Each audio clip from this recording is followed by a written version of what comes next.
I'm trying to eat healthy. How about you? You know, I'm cutting back on the candy bars, the sugary drinks, but I'm having problems. And Angie Peterson's with us here today. Is going to help me with learning more about diet, and she's a member of our family and consumer science team. Thanks for being with us. Thank you for having me today. Good. And we're talking about My Plate. You know, what is My Plate? I know what it is when I sit down at the dinner table, but My Plate is the new icon that the USDA is using to help consumers make healthier choices and build a healthier plate during breakfast, lunch, and dinner. yeah, I try to do that. It's not always easy, is it? It's not always easy. That's why every 5 years they look at the dietary guidelines for Americans and see what changes they can make due to new research and different hot topics, new diseases and things that we're looking at. So in 2010 they updated the dietary guidelines for Americans, and with that they switched from My Pyramid to My Plate, just to help consumers look at their food groups and make better choices for themselves. Now what makes up a plate? You've got a plate here. Looks like some pretty good stuff. Well, we still have our same basic food groups, but within those food groups, we want to make half of our plate fruits and vegetables. Okay, that's all this over here, for instance. And you have there for us what? I have some sweet potatoes, some asparagus, and some strawberries. Wow, that looks pretty good to me. I love sweet potatoes.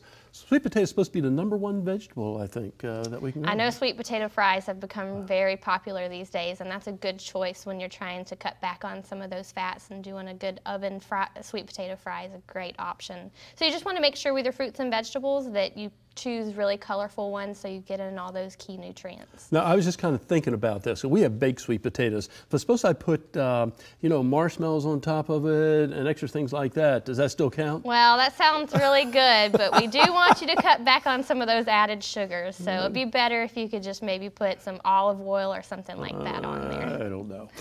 Let's see, what do we have over here now? That is brown rice, and within our grains group, you want to make half of your grains whole grains. So you want to choose things like brown rice or whole wheat bread. You want to make sure you look at the label and that it actually says on there whole grain. You can't be, sometimes you're deceived by just looking at a product and seeing that it's a brown color, but with some of those products they're just adding different food colorings or different ingredients that make it have that color. What does it mean when it says whole grain? I mean, it's the wheat and the shell and everything around Exactly, and you can see on some of the breads, you actually see the little seeds and the little grains on top of the bread or inside of the bread. So that's a good indication that that's a whole grain product. Yeah, we try to eat that all the time. It's really good for us. Yes. And the last one over there looks like the smaller portion to me. What's that? That's the protein group, and you want to make sure you vary your protein. So that's a piece of fish on the plate there. You want to try to have fish a few times a week to help get those healthy omega-3 fatty acids.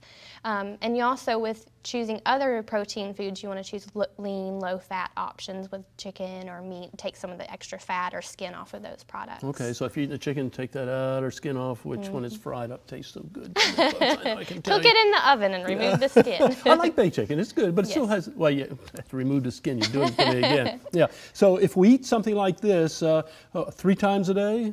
Yep, and you should be able to get in all the proper number of servings you need within a day.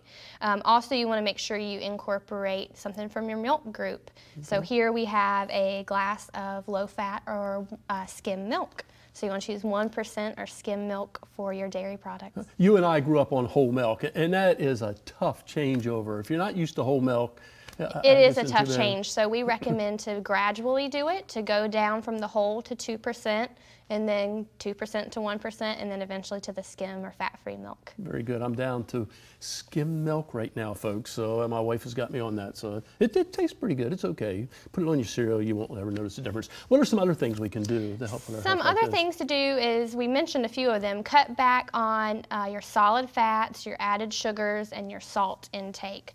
So make choices for your sugary type items. Cut back on cakes. If you like juice or sweetened beverages, try to do 100% fruit juice.